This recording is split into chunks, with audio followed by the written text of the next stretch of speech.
The Rewind Sports 60. From the city of big shoulders, the jewel of the Midwest, comes a sports show that's one of a kind.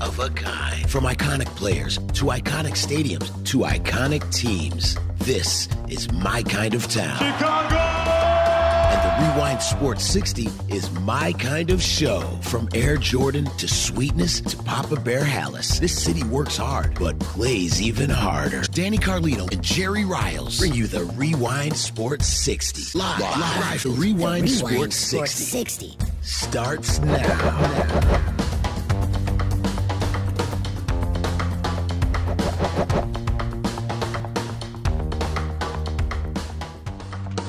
Chicago!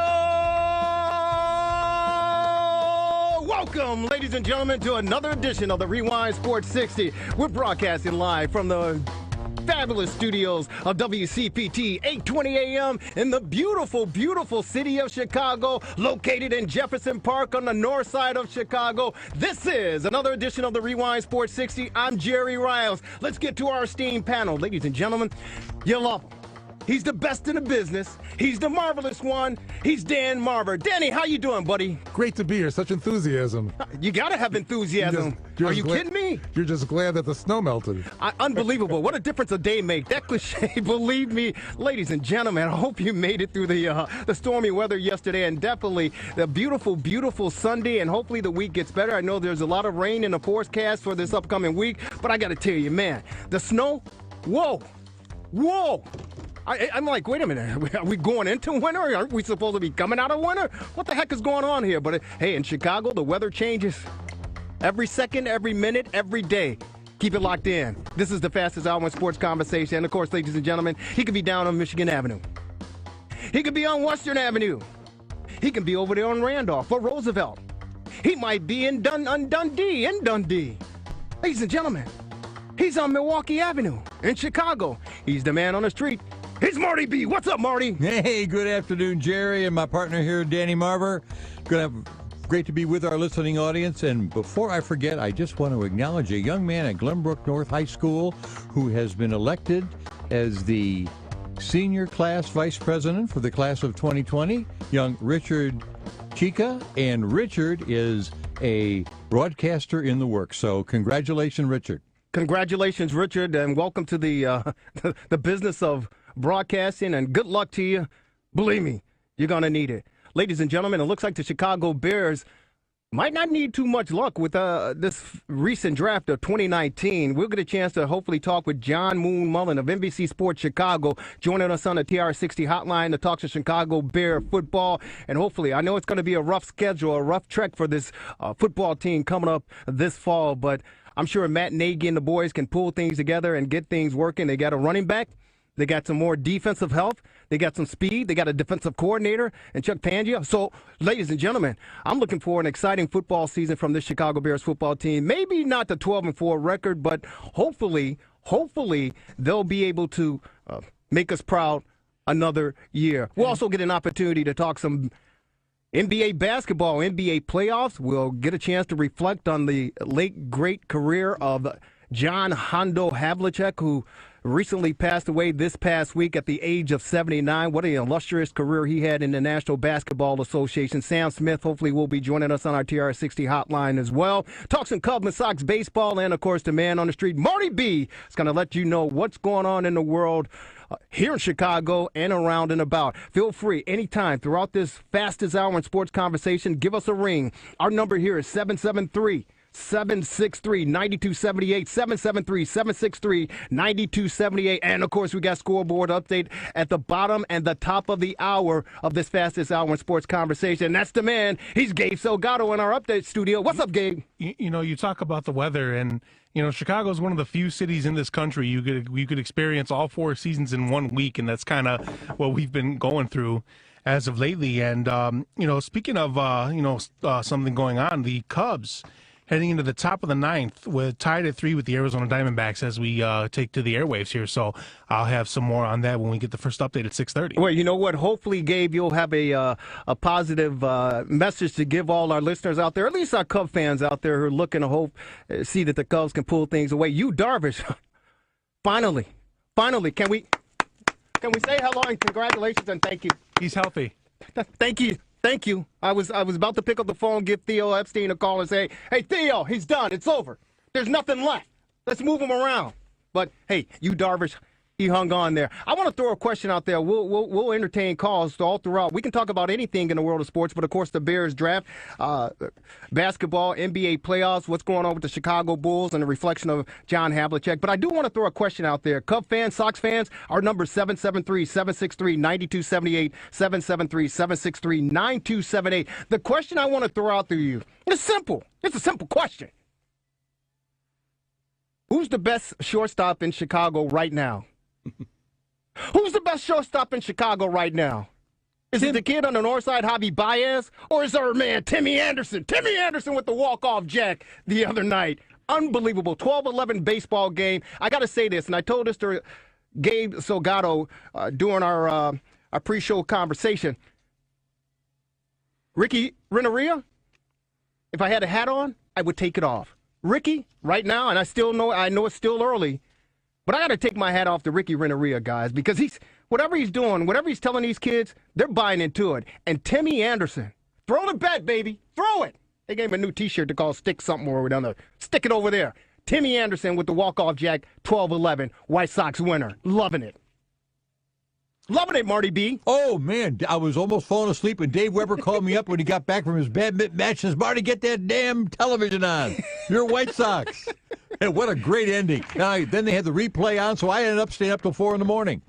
Is that right? 4 in the morning. Unbelievable. I was ecstatic. I was elated, and because I'm watching the game. Marty, it's like the 4th or 5th inning. The White Sox are trailing 9-2. I'm going, oh, jeez, I'm sick of this. I'm tired of it. I'm sick of it. Next thing I know, they're down, what, 9, 10? They were down 9-2 at one point. Yeah, they were down 9-2, but they climbed back into the game, and then it was 10-10, and then Jose Abreu with the 2-run jack. Was it 2-run jack, 3-run jack, whatever the case may be. 2-run, I think. Yeah. He's rounding first base, looking at the ball because he hit it to left field. Timmy Anderson, I don't know what he was doing. He goes halfway like you're taught, even in Little League, go halfway between the bases, first and second base. And then he starts to go back to tag up because I guess neither one of them really knew if the left fielder was going to make the catch. Well, the ball goes out. Timmy Anderson is trying to indicate to Jose Abreu, hey, wait a minute, you can't pass me up. Jose is, looking at his home run. Boom! He steps on first. Timmy passes up Timmy Anderson. He's called out. But, hey, all in all, it was a great baseball game. Oh, it was a great baseball game. And really quick, you talk about Javi Baez. Did you see the play that he made to avoid getting tagged going into first base against the Dodgers earlier this week? Yep. The one where we went out of the baseline? Well, he did, but the way he avoided that tag, I mean, it was almost like a football move that he put on the first baseman. Right, he's going full speed and then he stops. It's unbelievable. He stops, cuts around, and then dives into the base without getting tagged.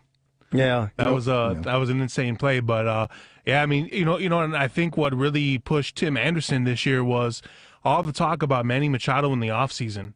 I really think that motivated him. That and the fact that he also, got past, some of the personal things that were keeping him off the field, the year or two prior. So that, and with all the Manny Machado talk, he just, that just kind of, gave him a little kick in the butt, so to speak. Yeah, I think all the personal things that he encountered over the past couple of years and putting aside things, making the adjustment to Major League Baseball play on a day-to-day basis, I think he had someone to talk to. I'm sure he had a counselor to sit down and talk with on the couch and, put a lot of things behind him and past him, and he's taken negatives and made them into positives. And this guy, his confidence is out of this world, and I'm loving it. And I love the fact that the Sox are allowing this kid to have the swag. Because there's not much over there on the south side. As we know, it's a rebuilding, quote, end quote, rebuilding a year for the Chicago White Sox. But these kids are playing baseball, and they're not giving up. And they're going to, hopefully they can continue to fight. But I love Tim Anderson. I love him being the face of the franchise right now. And I want him to continue to chuck that bat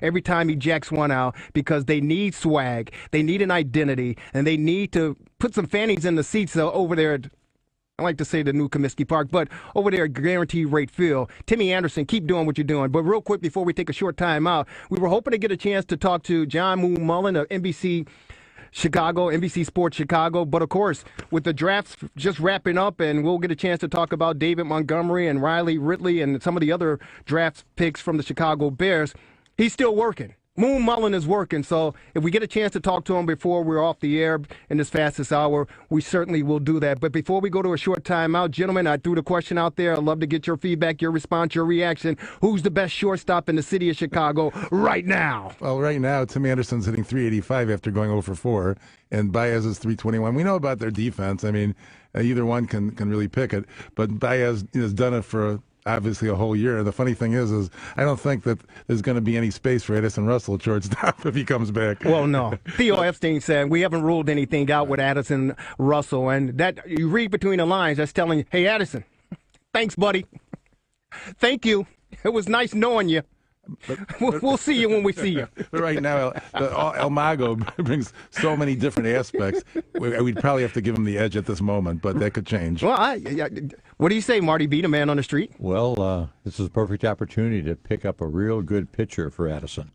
That's going to happen. That's my prediction. If somebody wants him. He'll be on the trade. So I mean, he's not a bad baseball player. There's no question about it. He's a very talented baseball player, and he can contribute to a baseball team. It's just the off-field stuff that's concerning right now. Yeah, but you know what? When you look at it, and congratulations to Tiger Woods, what he was able to accomplish, and there are many other athletes. There are current football players going through some off-the-field problems, issues. But when they're between the lines, when they're on the field, most of these guys, they no pun intended, but they step up to the plate. They get the job done. And I understand character issues, and I understand you want everyone to be a well-rounded individual. There's no question about it, because you're representing the franchise, you're representing the team, and you're representing your teammates along with yourself. But at the end of the day, I think the bottom line is, can you produce?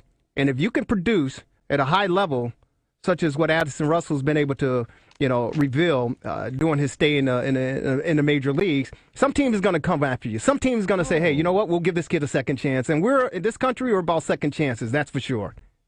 And he will get one, and he will go to a fine team, and he'll be a real contributor. Oh, he certainly will. He certainly will. Gabe, who's the best? If we're going from an offensive standpoint, definitely Tim Anderson has the advantage. But, what Baez brings, on defense, what he brings in base running, we can't count that out either, because, there's a reason why they call him El Mago. He's that special. He is special. He is special. Some people, he kind of upsets them because he's a daredevil. The other day, he stretched what was a double. He stretched it into a triple. And I know some people, their hearts stopped and said, what are you doing? But he got in there safely, and they're like, whew. So, I mean, he's an aggressive baseball player. There's no question about it. He's entertaining for sure. And he's what, the kids want to see. Let the kids play. And he certainly is playing. Ladies and gentlemen, this is the Rewind Sports 60. You're listening to Jerry Riles, the man on the street, Marty B., the marvelous one, Dan Marver, and, of course, Gabe Salgado with our updates. If you want to jump in, our number is 773-763-9278, 773-763-9278. This is the Rewind Sports 60. More sports conversation, Bulls conversation coming up right after this short timeout. Keep it locked in.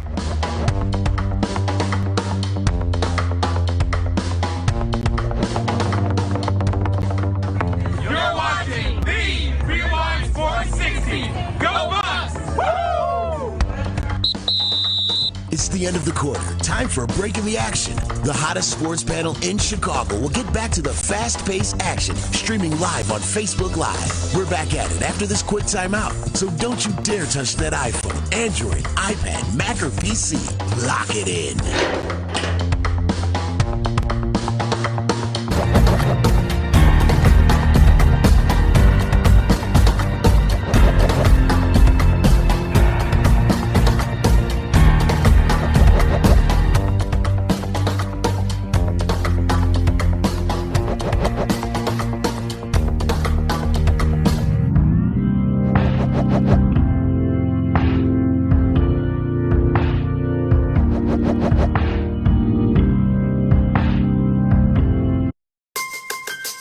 How do you unplug, Illinois? Adventure! Fun! Fitness! Network.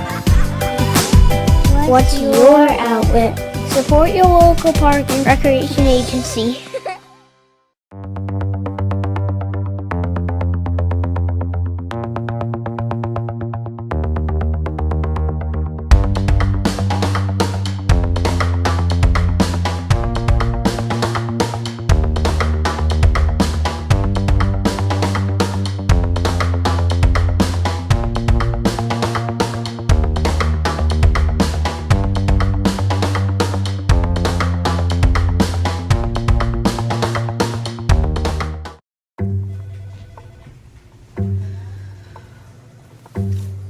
Please have a seat. I'll be honest. Your resume is not what I'm used to. I know. Okay, so what would you bring to my company? What do you need? I need a hard worker. Good. I've got 2 part-time jobs and I help my parents pay the bills. I need problem-solving skills. I got through high school without a car, a phone, or a computer. No college degree, though.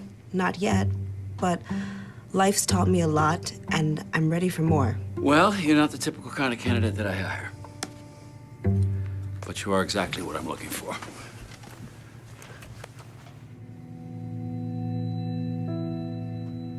Your company could be missing out on the candidates it needs most. Learn how to find, cultivate, and train a great pool of untapped talent at gradsoflife.org. Hey, Chicago, looking for a winning team on a winning station? You found it right here on WCPT 820 AM. Join Danny Carlino, Kelly Lee Williams, Dan Marvelous Marver, Marty B, the man on the street, Gabe Salgado with updates, and yours truly, Jerry Riles, for your sports and entertainment needs. Looking for real sports talk? Got it. Real radio? Right here. Real stuff? We're here. The Rewind Sports 60 every Sunday from 6 to 7 p.m. on WCPT 820 AM. Real sports, real talk, just plain real. Lock it in.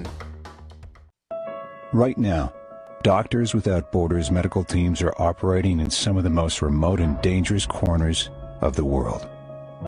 When front yards become front lines, when disaster erupts, when disease rages, when communities collapse under crisis, at the crossroads of conflict and epidemic, where there are no hospitals, that's where we operate.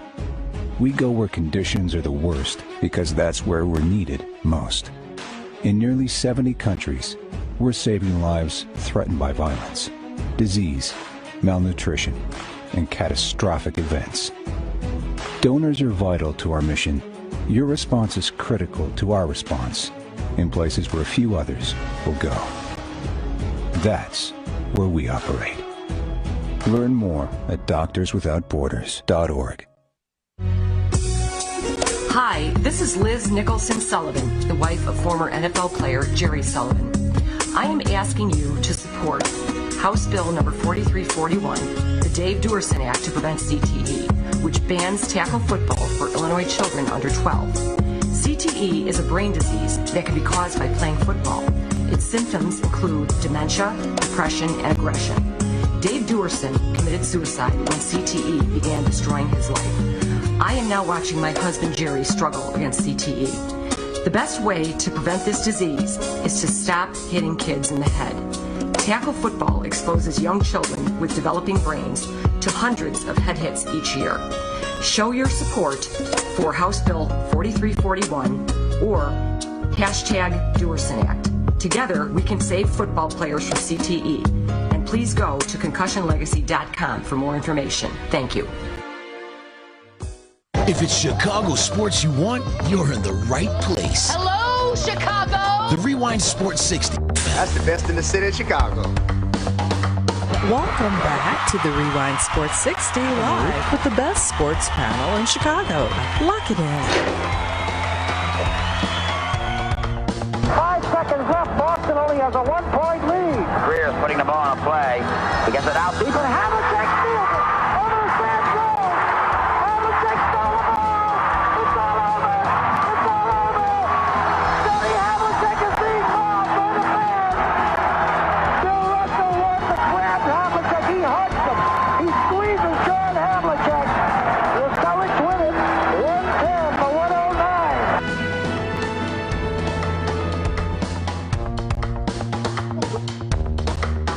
Welcome back, ladies and gentlemen, to the Rewind Sports 60. Yours truly, Jerry Riles, along with the man on the street, Marty B., and, of course, the marvelous one, Dan Marver, Gabe Salgado, with our TRS60 scoreboard update. Coming up at the bottom of the hour and the top of the hour before we're out of here, the fastest hour in sports conversation. That was the call, John Havlicek.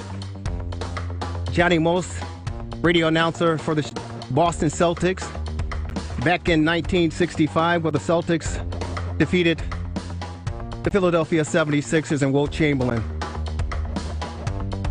Reflecting on the life and times of John Hondo Havlicek, an Ohio State Buckeye, by the way. 16-year NBA career, he scored 26,395 points, 1,270 games, played in 13 All-Star games, ladies and gentlemen. He'd averaged 20.8 points a game, 6.3 rebounds, 4.8 assists in the regular season, and 22 points, 6.9 rebounds, and 4.8 assists in 172 playoff games. An illustrious career. John Hondo Havlicek passing away at the age of 79. And we're pleased to welcome on our TR60 hotline, ladies and gentlemen.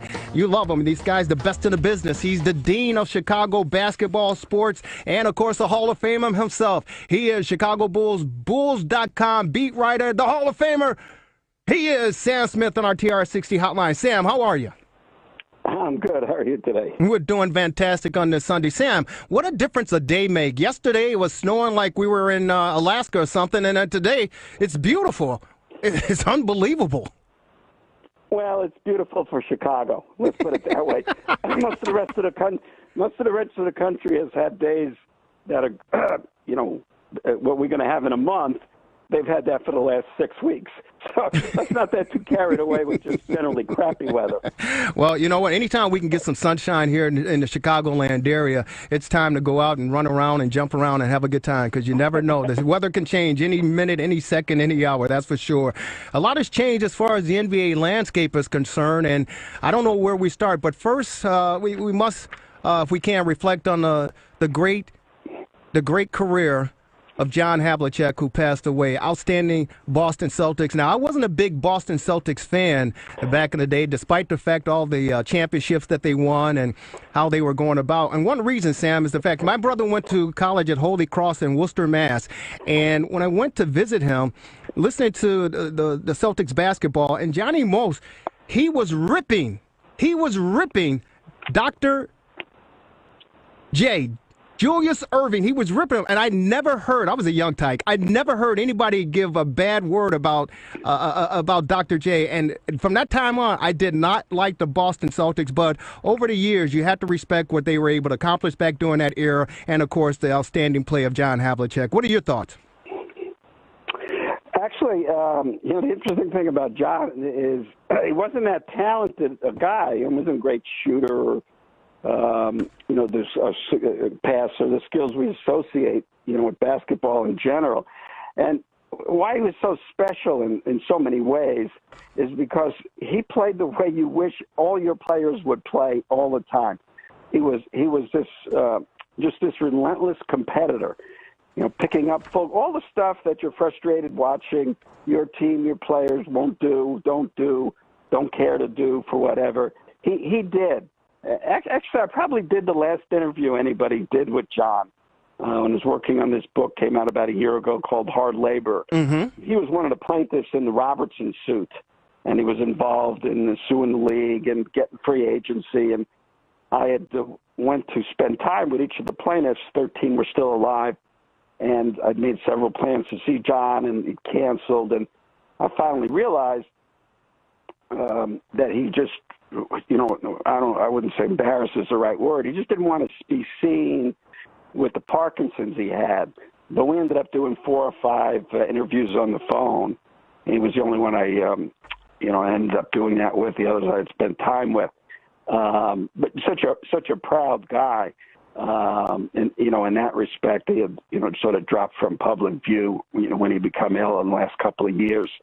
But I always heard so many players over the years, Bill Bradley and Chet Walker. I just talked to Chet the other day about Havlicek, and almost universally called him the most difficult player they had to play against. He played in the league with Wilt and Oscar Robertson and Elgin Baylor and all these incredible names that are, just sort of cast in granite in the Hall of Fame. And they all point to Havlicek because he was just this incredible, relentless competitor, defending you, running constantly, movement, and it just never stopped. And like I said, it's what you would wish for all your players to play like John Havlicek, and virtually hardly anybody does. You know what? It's interesting. We're on with Sam Smith, the great Sam Smith, and another Jerry, Chicago Bulls, Bulls.com beat writer covering the Chicago Bulls, reflecting on the life and times of John Hondo Havlicek. They said that he was one of the rare players that would play 48 minutes of basketball for, the entire season. Some of these guys just sit around and don't like, wait, I got to take a day off. This guy was relentless as far as his physical ability is concerned, and the rumor has it that there were some times that he wouldn't even take a drink of water. That's how physically conditioned he was as an athlete. Well, let's say he wouldn't have ever gone along with the notion of load management, which we see put down on box scores these days for excuses for players not to play. It's really an embarrassment. And it's really one of the worst. I mean, the playoffs, okay, we're into the playoffs now, and guys are all playing. And it was a different era. They didn't have guaranteed contracts. John told me a story when he was starting with the Celtics, and he was leading scorer and the team MVP, and he was making $20,000 a year, and he went in for a raise with Auerbach, was the GM also as a coach. He asked for $5,000, and Auerbach said he'd rather disband the Celtics before giving John Havlicek another $5,000. He said he got a raise to $21,000. So certainly it was a different year, and guys didn't have guaranteed contracts and had to play year to year, and played. Not that John Havlicek would lose his job, but if you just stopped playing, somebody else started playing and took your job. So. Everything they fought for, in some respects, I wouldn't say backfired, but, has allowed players to become a little more comfortable in their surroundings with the guaranteed contracts. But, he was, and that's sort of the irony now that a lot of the media, we saw it with Tom Thibodeau in Chicago, that the media was upset he was playing players too much. Right. And, right. Tibbs was saying, well, look, Havlicek played, like you just said, 48 minutes. It's a game, I mean, if I play somebody 39 minutes, what's wrong with that? So there's a little irony how the public and the media sort of bought into this notion of players can't play. And, I think a lot of that it has become mental, and guys convince themselves they can't play and take time off. And, it's really an embarrassment to watch what goes on around a lot of the league during the year, guys taking a week off for whatever reason. If you're hurt, you're hurt. I understand, but you can't be hurt that much. Sam, they're prima donnas. They're babies. They want to be pampered every second of the minute of the day. They just want to be pampered. A little spoiled, rotten. Well, I wish they would have heard of John Havlicek a little more and followed his career, and I think that would probably motivate some. Or Michael Jordan. Now, it's unfair to compare anyone to Michael, but it's the same thing. Michael missed those 64 games his second year, but I think the next 4 years combined, he missed one game. Well, he was injured. He had a little injury there. That's why he missed those games. He had a broken foot, and he still was playing pickup back in North Carolina. Unbelievable. Sam, and this is Marty B., man on the street, one of your biggest fans. I compare, when I think of John Havlicek, I think of Billy Martin. Neither one was actually exceptional in any facet of their game, but there's one thing they could do: they could beat you. Yeah, he's a winner. This is right, relentless competitor, and right, Billy. I don't know. Billy didn't have quite the career or the impact of a John Havlicek, but he was the MVP. I remember in the World Series in the early '50s. I didn't see that whole series, but I heard about it. And growing up in New York, we knew about Billy Martin. Of course, a lot of it was being thrown out of nightclubs drunk, which is a little different from John Havlicek. Oh yeah. It's like night and day. Marvelous. I was just going to mention he played at least 81 games in each of his 15 seasons with the Celtics.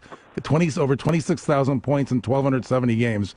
I mean, he was like, if you look at him, maybe he was like a Larry Bird, where you wouldn't expect that he'd have the kind of skill he had, but he did. And then he won a national championship at your beloved Ohio State. Of course, 1960 team. It helped that Jerry Lucas was on the team too. Of course. Well, Lucas was considered the better player, and back then, they played 81 games. It wasn't an 82-game season.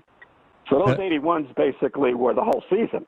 They didn't miss any games. And there were a couple of playoffs where he got injured. I think the 68 playoffs, the 72, I guess. It was one of those years where they won 68 games and the Knicks beat him in the conference finals when John got hurt. But he would play through incredible injuries. Now, I don't recommend that.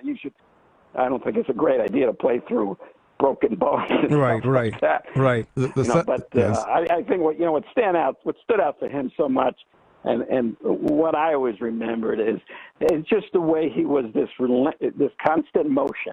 He just was never stopping. He was like a long distance runner.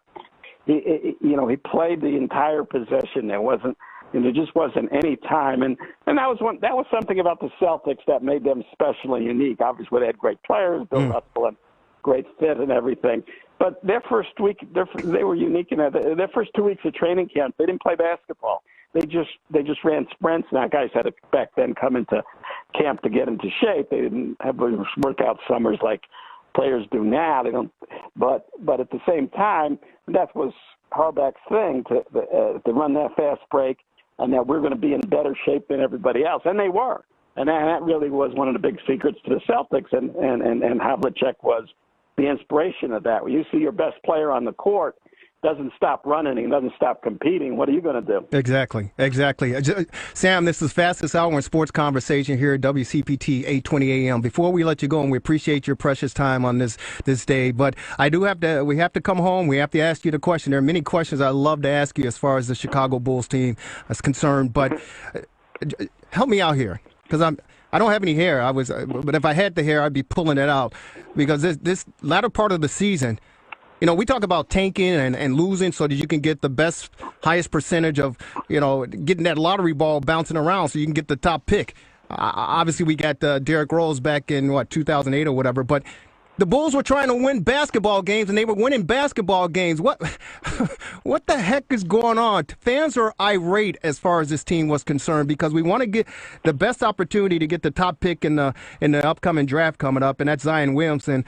But what does it look like for this Bulls basketball team as far as, in your opinion, the draft is concerned? Who would be better suited to help this team in the rebuilding process and some of the pieces they're going to be bringing back moving forward? Well, I'm not an advocate of losing games on purpose in any sport. But I am, Sam. We need help. It's sort of irrelevant this year with the odds. The top worst three had 14%, and the next one is 12.5%. Mm-hmm. And since you point out Rose, they got the number one pick with 1.7% on. So obviously, right. If they'd have tried to lose as many games as possible that year, it wouldn't have worked out. They wouldn't have gotten Derrick Rose. So, look, it's like, it's the same as you playing the lottery and, waiting the results come up. It's just a matter of luck and your positioning. And, last year they won the coin flip with Sacramento. Sacramento fell back a slot, and then they jumped up to 2.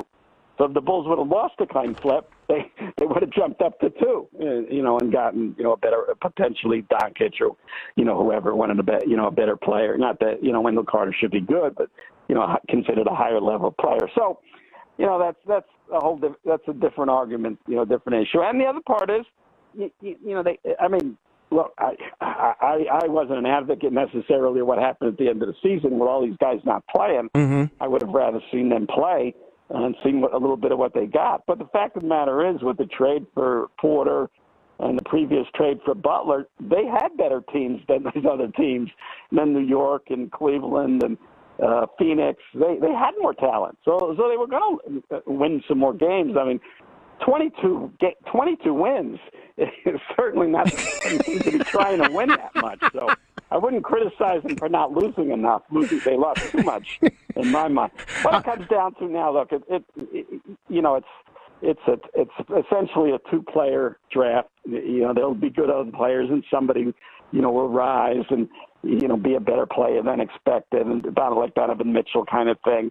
But the Duke guy, because of his reputation and because of his ability, the hype, and he's going to be able to score in the NBA. He's obviously got a size differential a little bit at forward, and the Bulls have forwards. I wouldn't worry about all that sort of stuff. If they get one, they'll take him. If they get 2, they would love it, because he's the kid Moran is a potentially high-level point guard, super athletic. If they get one, May 14th is their day. If they get 1 or 2, I think they're fucking fine. If they don't, if they get 3, I think they probably end up taking Barrett. But I think if they don't get 1 or 2, I think they'll look to do something dramatic. Whether they can do it or not, I don't know. But I think they'll look to make trades with this pick, with future picks, things they haven't done before, with a player on the roster. I think after these past 2 seasons, they're not I know it's easy to sit back and say, well, they don't care, but no, they do. They care more than you do because they have to live with it every day. That's true. That's true. And you can watch the NFL draft and stupid stuff like that. Yeah. You got to deal with this stuff every day. And I'll tell you from being there, they're going through torture with this. And I don't think they could go through another season of that. So I think it'll be, if they don't get 1, it'll be 1 or 2. It'll be great for them. If they don't, I think it'll be a potentially really active summer. Hey, Sam, thank you so very much. We can talk to you all day long. We appreciate it. Keep up the great work, and we always appreciate you joining us. And in 1 second, is Derrick Rose going to retire Chicago Bulls? Yes or no? I think he will, yeah. Sounds good. Sam, you're the best. We'll talk to you down the road. All right, guys. Take care. Thank you, my good friend. Sam Smith, Chicago Bulls, Bulls.com beat writer. We're late for a TRS60 scoreboard update. Gabe Salgado, take it away. TRS60 Sports Update. This update is sponsored by Monster Education Foundation. The Arizona Diamondbacks are threatening with 1 runner on third, 2 out in the bottom of the 10th. Pedro Strop trying to hold it down for the Cubs here, tied at 3 again in the bottom of the 10th inning, Cubs and Diamondbacks. As for the White Sox, the good news is that they beat the Detroit Tigers 4-1 to take 2 games in that weather-shortened series. The bad news, however, is that outfielder Eloy Jimenez finds himself on the 10-day injured list with a high ankle sprain. The Sox begin a home series with the Baltimore Orioles tomorrow. NBA playoffs, Boston defeats Milwaukee 112-90 in Game 1 of that second-round series, while Golden State passes a tough Game 1 test from Houston 104-100. In the NHL playoffs, Carolina bests New York 2-1 to take a 2-0 series lead, while Game 2 between San Jose and Colorado drops the puck later this evening. Also, of course, we talked about the Bears in the NFL draft this past weekend. Well, next weekend, all draft picks and rookie free agents will be on hand for the team's rookie minicamp at Hallis Hall. And also, Chet Kopic, as we know, he passed away recently, Chicago sports broadcasting legend. There will be a public memorial service for him tomorrow at St. Paul's United Church of Christ, starting at 10 a.m. That's at 2335 North Orchard Street in Chicago's Lincoln Park neighborhood. And again, the public is welcome. This update is sponsored by Monster Education Foundation, MEF, empowering the next generation of leaders. Go to monstereducationfoundation.org to learn more. I'm Gabe Salgado for the Rewind Sports 60 and WCPT AM 820, Chicago. Please welcome from Louisiana Lafayette, 2-time Pro Bowler and 2013 Walter Payton NFL Man of the Year recipient, Charles Tillman. Absolutely. Yes. And from the University of Washington, 1998 third-round selection, 6-time Pro Bowler, and member of the 2000s All-Decade Team, Olin Kreutz. CE2. One band, one sound. The New England Patriots have traded the 73rd pick to the Chicago Bears. How's it, Nashville? With the 73rd pick in the 2019 NFL Draft, the Chicago Bears select David Montgomery, running back, Iowa State.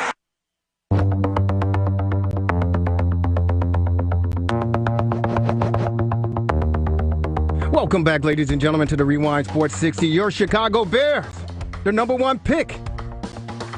Congratulations, David Montgomery, running back out of Iowa State, the 73rd overall pick. Sound courtesy of NFL.com. Welcome back to the Rewind Sports 60. Yours truly, Jerry Riles, along with the man on the street, Marty B, the marvelous one, Dan Marver. That was Gabe Salgado with our TR60 scoreboard update. And on our TR60 hotline, we go right back out there. John Moon Mullin, NBC Sports Chicago, our Bears beat writer, joining us on the hotline. Moon, how you doing? Rouse, it's draft weekend. I still get paid to watch football.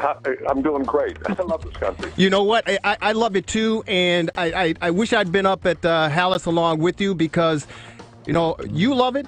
I love it. Most of us love it, especially, football fans, Bears fans. But I don't think too many wives, girlfriends, or significant others, I don't think they enjoy it too much, and especially the bachelorettes down in Nashville, they didn't like the draft at all, Moon Mullin. So there are some folks out there. I'm sorry?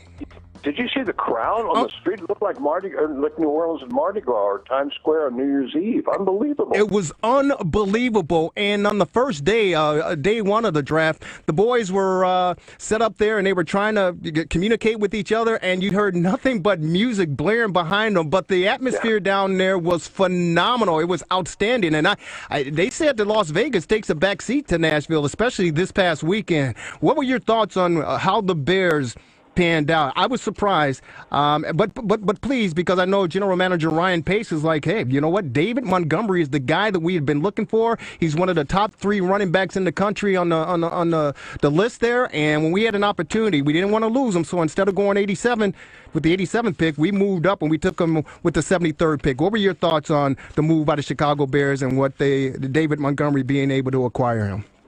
Well, in general, Riles, I've done 27 or 28 drafts. I'm still waiting for one that didn't go exactly the way the Bears knew it would go. Come on. You're right about that. Believe it. A couple of overarching thoughts about it. One is that Ryan Pace, to me, has accelerated things. He's traded away an awful lot of draft capital. 2 number ones. He gave away 2 number ones. He traded away picks for Mitch Trubisky. He traded away a 2 this year. He traded away this year's number 2 for Anthony Miller. And yet, and I'm kind of writing this piece for NBC Sports, that it's kind of redefining mortgaging the future. He isn't giving away the future. He's making it. He's turning the future into the present. Like, we want to win now. And that's what they did with Khalil Mack. I think that was a huge. You give away 2 ones and you want to win now. You give away what they did to get Trubisky. You're saying we want to win, if not now, certainly within the next 2 years, with the way the quarterback, the quarterback development is so much faster. And Anthony Miller, we want a wide receiver, and we want him this year. We're not going to wait for him until next year. So I think the big picture is the urgency that has kind of come in with Matt Nagy and with Pace. Draft picks that's the lifeblood of the franchise, and yet Pace is trading them away, but not kicking the can down the road. He wants guys right now that can contribute, and the high draft choices. So it's and contrast that Rouse with what they did with Jay Cutler. You get the wrong guy. They traded 2 ones to get him, and whoops, how'd that worked out? Not so good. I just think overall Montgomery fits. He's such a fit. Again, I think what they do.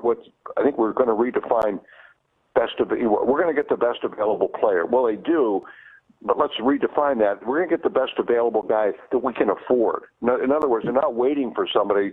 They're saying, hey, we can trade some capital here and get up and get that guy. So I think it was clearly a need position. They don't want to draft for need, and yet that's what you do when you start trading up to get somebody. This is somebody who I think the impact is going to be immediate. I like the pick. I don't know that much about him. I mean, did any of us watch Iowa State football this year? Not too much. Yeah, you know what? It's interesting because of course, I'm a Buckeye through and through. But every Saturday, I noticed the score, ticker, whatever we're watching, and Iowa State with a victory. Iowa State, and I go, why is Iowa State? Are they that good? And and they finished with a 6-3 record in conference, 8-5 overall. And I'm like, Iowa State, how are they winning these football games? But lo and behold, it's this 5'10", 222-pound running back that they had, and he's got great reviews. There's no question about it. But my question to you is, when you talk about Ryan Pace and mortgaging the future and wanting to win now, could part of that be with the reason that he was hoodwinked, so to speak, with the Trubisky deal, moving up one slot? And now he wants to save face and say, hey, listen, I know what I'm doing. I know this game. I know how to make moves, and I'm going to prove it, and I'm going to show you, and this is what we're going to do, and it's time to win now. Could that be, because think about John Fox said, what happened with that situation, and of course, trust the other guy we don't even want to talk about. Could that be the reason why he's trying to speed up the future and win now? No, Riles, I'm going to take the opposite tack. I don't think they were hoodwinked, and I went back and checked again. And Peter King was a good buddy, and he wrote a really kind of one of those TikToks in the draft room stories. The 49ers had a call on that pick. Let's going back 2 years. Pace knew that somebody else was trying to get in. And and Ryan showed me some of the messages, and they were from Ron Wolf, knows something about quarterbacks, Brett Favre. John Gruden knows something about quarterbacks, so we'll find out how good a coach he is. Right. Or Bill Polian knows something about building. All of the messages from these guys were, if that's your guy, Andy Reid's the same way. If that's your guy, you go get him. And so I do think there was somebody, again, get back to I'm not a fan, or I don't believe that he was hoodwinked. Did he overpay? I don't know. But if he was the guy, no one will ever remember that. So I think they went into overdrive maybe too late. I think, if anything, they should have, with Fox, they really didn't give him the ammunition that he really needed. And, let's face it, I mean, he went 14-34 and got fired. Ryan Pace went 14-34 and got a 2-year extension. Exactly. So, yeah, there's some other things going on there, but Pace finally gave Matt Nagy the guy that he didn't give John Fox. In fact, when Fox turned around Carolina, who was the first pick he picked? His first draft choice, Julius Peppers, a pass rushing end. When he turned around Denver, who was his first pick? A pass rusher, Von Miller. When he gets to Chicago, not faulting Pace entirely, but who do they get? Kevin White. Not quite the same thing. But anyway, no, I think the situation just broke well for him. I think he took Fox as a coach, maybe as a concession to management. I mean, that's, I think, why he was given the extension. Look, if you take this guy and try to turn it around as a bridge, you can get you'll get a second hire, and he did. But no, big picture, I think, Riles, I think everybody talks about wanting to win now, but I think the way they're going about it, and they're doing it not with aging veterans, they're doing it with Khalil Mack, or they're trading up and getting a quarterback that they think can be that guy. So, I don't think there's any. I don't think he's trying to prove anything. I don't think he doesn't think he was hoodwinked. So I'm not sure I really see that as much as we got a chance to go for it, and we're going to do it, and we're going to do it now. So I think that's more of what's happening rather than trying to make up for past mistakes. Because I don't think he sees that he did too many of them. Well, you know what, Mike Glennon notwithstanding. we hope the Bear fans, they're hoping, and it's going to be a very, very difficult schedule for them moving up this upcoming season. So Absolutely. I mean, Bear fans are looking forward to it. And again, if they can do something like the New England Patriots have done, incidentally, they made the deal to move up. But if they can, if they can get to the playoffs strong and go deep into the playoffs and think, well, get to the Super Bowl and hopefully win it, the Bear fans will be happy with things that have happened. It's the fastest hour in sports conversation, John, so our time is very limited. But I got to ask you a couple of questions before we move on. First of all, what's the grade that you've given the Bears with this recent draft?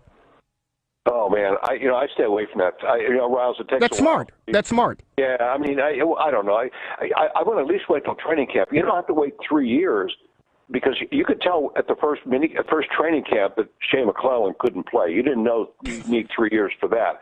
You could tell in the first. Really? Are you sure? I don't need 3 years for that. Hey, Moon! I thought I was the only person who saw that. Oh man, when he got down in a 3-point stance, the first time I saw it against Jamarcus Webb, who's 6'7", I couldn't find McClellan. There's something wrong here. He was a DM, and you couldn't see him when he got anyway. Oh my gosh. They didn't have. Here's the thing, Rouse. They didn't have as many needs to fill. So if they had a C grade, if they're better at one position, and they are running back, then it was a good draft. So what they did in the 4th, 5th, 6th rounds, who knows? If they got better at one key position, and that would be running back, then you got to give them a pretty positive grade. But let's at least wait till training camp when somebody might, let's see if David Montgomery can bounce off. Khalil Mack. Let's see if he can pick up. I want to see him in blitz pickup against Khalil Mack. And we'll grade the draft. Clinton Dix, addition to the Bears team. What does that do? I think he's a better coverage guy than Adrian Amos. I think it was a great pickup, actually. And not to knock Amos, but Clinton Dix is just a better safety. I think whether the system or something, he got off the rails a little bit. It got him play. And Adrian Amos won the first 1,800 snaps The first 2 years, 1,800 NFL snaps without an interception. You or I could get an interception at each other's. Come on. Well, I can certainly do it now because I just had ankle surgery, so I can move a little bit better. That's for sure. So thank you. I think your hip snap is a little suspect, pal. You got to work on your hip snap. Hey, I'm trying to get the extra kick in my bonus, so don't put out any secrets out there on me, okay? and Moon, before we go, and we appreciate you taking some time out. Robbie Gould, he said he doesn't want to sign with the 49ers again. Is there any way somehow we just had the great Sam Smith on, and I asked him would Derrick Rose retires the Chicago Bulls, and he said he thinks he will. Will Robbie Gould? Is there some way the Bears are trying to make a move to get him back in Chicago? And I know money is a factor. Yeah, I do. And go back to the thing we were talking about first off. Robbie wants to be here. He's just building a new home. He was living in Long Grove. Now he's building a house in Inverness. He's managed his money. Yeah, I would be actually shocked if there's not something worked out. John Lynch, but this is what you expect GMs to say. Lynch out there says, no, there's no way, and we want Robbie. He's going to be our kicker this year. Of course he's going to say that, for God's sake. Of course. No, I think something will happen. They won't. He's got the franchise tag. They're not going to give up 2 ones for a kicker. But something will happen if Robbie says, I'm not playing out here. I want to be with my kids. I want to see them grow up. I want to be there, yada, yada, during a season. Something will happen because John Lynch wants to get something rather than nothing. So, yeah, I would be actually more surprised. I've rated a 60-40 chance Robbie's kicking in Chicago this year. Well, we'll love it for sure. Bear fans will love it, and hopefully no more doinks. The guy can get the job done. You get the job done as well. John Moon Mullin, keep up the good work, my good friend. You're a friend of the program, and we'll certainly be tracking you during the offseason. Football, it's a 24/7 sport. You can talk about it anytime, especially Bear football, and you do a fantastic job. Keep up the great work, man. We'll talk to you down the road. Okay, Raul. See you, buddy. He's the man. John Moon Mullin, NBC Sports Chicago Bears beat writer reporter covering the Chicago Bears. The man on the street, Marty B. What do you got? Jerry, a couple of very, very important announcements, and I'll make it quick. For this week, and I will be at both these events, tomorrow evening, Monday, April 29th, from 7 to 8:30, a Chicago man and the Vietnam War. Vets are very close to my heart. You know that, fans. Michael Duffy, a veteran of the Vietnam War, will talk about his youth in Chicago, his experience of war, and the impact it has had on his life. Mount Prospect Public Library, Mount Prospect, Illinois. Want some information? Go to www.mppl.org. I'll see you there. One more thing, and you don't want to miss this. Don't want it. Okay, Chicago from the River, a virtual tour. Chicago, folks, as you know, is to architecture what Paris is to art. Join our dear friend High Spec, who is a 23-year docent for the Chicago Architectural Foundation, and virtually travel down the Chicago River with us. We're going to view the buildings while learning the histories of the structures and the people who helped make Chicago the architectural capital of the world. This is going to be Friday afternoon. If you can break away from 1 to 2, Glenview Public Library, Glenview, Illinois. Go to GlenviewPL.org. I'll see you there. And when I see High Spec, I always say, hi, you're a man of high speculation. There you Marvelous one. Any closing thoughts? Yeah, I noticed in the paper today the current running backs coach for Northwestern recruited both these gentlemen and compared Montgomery to Kareem Hunt. That would be a pretty good comparison. Yeah, I saw that. That is, you know what? I'm excited. I'm looking forward to it, and hopefully the Bears. It's going to be a tough sledding for them, but hopefully they can get the job done. Gentlemen, is it unanimous? Tim Anderson, the best shortstop in Chicago? He is the best, and sometimes the best trades or signings you don't do are the best things ever. I was praying at church in the morning that the White Sox would never, ever sign Manny Machado. Looks like they won't, and look what Timmy Anderson is doing for the South Side. There you go. Keep it up. Keeping up the good work. Hey, ladies and gentlemen, it is the fastest hour in sports conversation. We're streaming live on Facebook Live. You can check us out on YouTube, that's for sure. Go to our website, the Rewind Sports 60. Want to say, real quick before I get out of here, say a special thank you to Rabbi James Gordon over there in Buffalo Grove with the president and founder of Team Spirit Institute in Buffalo Grove. Had an opportunity to talk to some fabulous people over there. Rabbi, thank you so very much. And, of course, just to let you know, a memorial service for Chet Kopic will be held tomorrow, the 29th, 10 a.m. at St. Paul's United Church of Christ. That's at 2335 North Orchard Street in Chicago's Lincoln Park neighborhood. The public is welcome. On behalf of the man on the street, Marty B., Marvelous One, Dan Marver, D, our producer, and all of you, Sam Smith, John Moon Mullin, thank you so very much. Ladies and gentlemen, the Rewind Sports 60. Talk to you next Sunday, 6 o'clock sharp. Dave Sobagato, TR60 Scoreboard Update. Take us home. TRS60 Sports Update. This update is sponsored by the Monster Education Foundation. The Cubs and Diamondbacks are still playing extra innings out in Arizona. That game is now heading into the 12th inning, tied at 3. Brandon Kinsler is on the mound for the Cubs. They got their offense today from in the form of home runs from Chris Bryant and Wilson Contreras. But again, they are tied at 3 now, heading into the 12th inning. This update is sponsored by the Monster Education Foundation, MEF, empowering the next generation of leaders. Go to monstereducationfoundation.org for more information. I am Gabe Salgado for the Rewind Sports 60 and WCPT 820 Chicago. Hey, Chicago, looking for a winning team on a winning station? You found it right here on WCPT 820 AM. Join Danny Carlino, Kelly Lee Williams, Dan Marvelous Marver, Marty B, the man on the street, Gabe Salgado with updates, and yours truly, Jerry Riles, for your sports and entertainment needs. Looking for real sports talk? Got it. Real radio? Right here. Real stuff? We're here. The Rewind Sports 60 every Sunday from 6 to 7 p.m. on WCPT 820 AM. Real sports, real talk, just plain real. Lock it in.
To the ball game, Hall of Famer Andre Dawson.